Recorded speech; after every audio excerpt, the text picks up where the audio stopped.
देश जो है ना सबसे ज्यादा कंड्यूसिव देश है। पिछले 10 साल में जितना देश बदला है उतना 100 साल में नहीं बदला होगा। आइडिया बहुत अच्छा भी हो और इरादा भी बहुत मजबूत हो तो भी चांसेस है कि आपका बिजनेस फेल हो जाए। कई बार क्या होता है, प्रोडक्ट आप ले आते हो, कस्टमर बोलता है अच्छा है लेकिन मुझको चाहिए नहीं। हम काका को सीईओ नहीं बनाते। Man power can make you super power.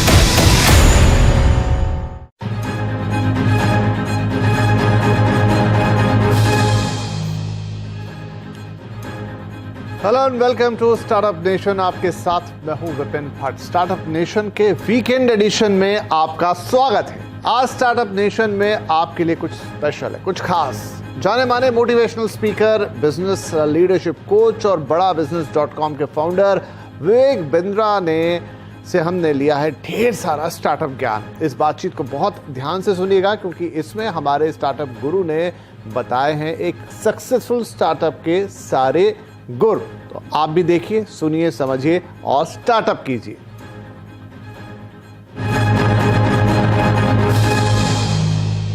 स्वागत कीजिए मेरे साथ डॉक्टर विवेक बिंद्रा का। सर बहुत स्वागत है आपका and we are really happy to have you on the startup nation. तो सबसे पहला सवाल मैं आपसे यही लेकर आता हूं कि जो इस समय देश का स्टार्टअप है या देश का यूथ है, उसके लिए अपॉर्चुनिटीज के जो रास्ते खुल गए आज, क्या वैसा कभी पहले माहौल देश में था या वैसे कभी मौके देश में थे? स्टार्टअप पे जो आपने प्रश्न पूछा, आज पहली दफा ऐसा हुआ है कि कैपिटलिज्म विदाउट कैपिटल का जमाना आया है। ये पहली बार ऐसा हुआ है।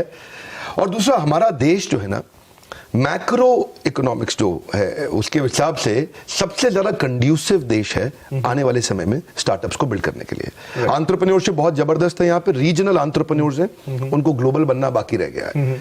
मॉडल्स बिल्ड करने सीख रहे हैं, थोड़े चेंजेस ला करके उसको स्केल किया जा सकता है।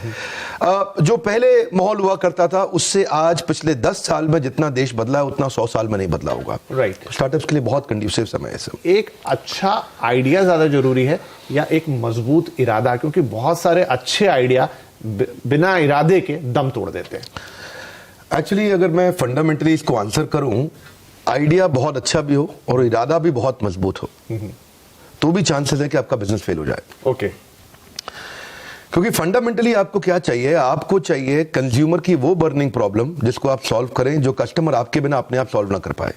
ठीक है। पहला फंडामेंटल ये होना चाहिए। अगर आप दुनिया की कोई भी बेस्ट ऑर्गेनाइजेशन को देखें जिसने मोनोपोली क्रिएट करी है मार्केट के अंदर, उसने 2 प्रश्नों का उत्तर दिया है। पहला, कस्टमर की बर्निंग प्रॉब्लम क्या है। दूसरा, ऐसे कैसे सॉल्व करूं कि कस्टमर मेरे बिना अपने आप सॉल्व ना कर पाए। दूसरा थोड़ा लंबा स्टेटमेंट है तो रिपीट करूंगा, ऐसे कैसे सॉल्व करूं कि वो मेरे बिना अपने आप ना कर पाए सॉल्व। ओके। तो वहां से उसके बाद फिर उसको एग्जीक्यूट करने का समय आता है। उसके प्रोडक्ट्स लेने हैं, छोटा छोटा उसके एमवीपी जिसको बोलते हैं मिनिमम वायबल प्रोडक्ट। एमवीपी का साधारण भाषा में अर्थ हो गया कि क्या कस्टमर मुझको एडवांस देने को तैयार है जो मैं नया प्रोडक्ट लेके आ रहा हूं? क्या कस्टमर मुझको थोड़ा डिपॉजिट देने को तैयार है जो मैं प्रोडक्ट लेकर के आ रहा हूं? क्या कस्टमर लेटर ऑफ इंटेंट देने को तैयार है कि मैं आपसे खरीद लूंगा? क्या कस्टमर, क्योंकि कई बार क्या होता है, प्रोडक्ट आप ले आते हो, कस्टमर बोलता है अच्छा है लेकिन मुझको चाहिए नहीं। ये बात होती है। बिल्कुल। तो यही है कि तो जो मैं समझा यहां तक कि सबसे पहले आप प्रॉब्लम को आइडेंटिफाई करें, फिर उसका सॉल्यूशन आप निकालें और फिर ये देखें कि ये सॉल्यूशन कोई आपसे खरीदने के लिए तैयार है कि नहीं। राइट। बहुत अच्छा है। खरीदने के लिए तैयार कस्टमर। हाँ।